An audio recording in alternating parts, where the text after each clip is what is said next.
ചാസ് ഖാദിയുടെ അമ്മ food products cake bake ചെയ്യുന്ന യൂണിറ്റിലാണ് നമ്മൾ എത്തിയിരിക്കുന്നത്. ഇവിടെ രുചികരമായ കേക്കുകൾ ബേക്ക് ചെയ്യുന്ന പ്രോസസ്സിലാണ്. അപ്പോൾ ഈ കേക്ക് ബേക്കിങ്ങിനെ കുറിച്ചുള്ള കൂടുതൽ ഡീറ്റെയിൽസ് നമ്മളോട് പറഞ്ഞു തരുന്നത് ചേട്ടനാണ്. നമുക്ക് ചേട്ടനെ ഒന്ന് പരിചയപ്പെടാം. എൻ്റെ പേര് അനീഷ് എന്നാണ്. ഞാനിവിടെ വർക്ക് ചെയ്യാൻ തുടങ്ങിയിട്ട് 7 വർഷത്തോളമായി. ചേട്ടൻ്റെ പോസ്റ്റ് എന്താ ഇവിടെ ഞാൻ ബേക്ക് മാനായിട്ട് നിൽക്കുന്നു. ഏതൊക്കെ തരം കേക്കുകളാണ് ബേക്ക് ചെയ്തുകൊണ്ടിരിക്കുന്നത്?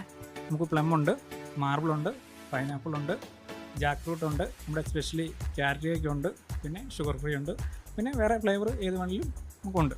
അപ്പോൾ ഇന്ന് നമ്മുടെ ഓഡിയൻസിന് ഏത് കേക്കാണ് ബേക്ക് ചെയ്ത് കാണിക്കുന്നത്? നമ്മൾ പ്ലം കേക്ക് ആഡ് ചെയ്ത് കാണിക്കാം. ഓക്കെ, അങ്ങനെയാണ് നമുക്ക് തുടങ്ങിയാലോ. അപ്പോൾ പ്ലം കേക്കിൻ്റെ ഫസ്റ്റ് സ്റ്റെപ്പ് എന്താണ്? എന്തൊക്കെയാണ് നമ്മൾ ചെയ്യാൻ പോകുന്നത്? ഷുഗർ സിറപ്പ് ഉണ്ടാക്കുന്നുണ്ട്. അതിലേക്ക് നമ്മൾ ഈ ഫ്രഷ് ഫ്രൂട്ട്സിൻ്റെ ജ്യൂസോട് അടിച്ച് ആഡ് ചെയ്ത് നമ്മുടെ ഡ്രൈ ഫ്രൂട്ട്സിനകത്തേക്ക് ആഡ് ചെയ്യുക.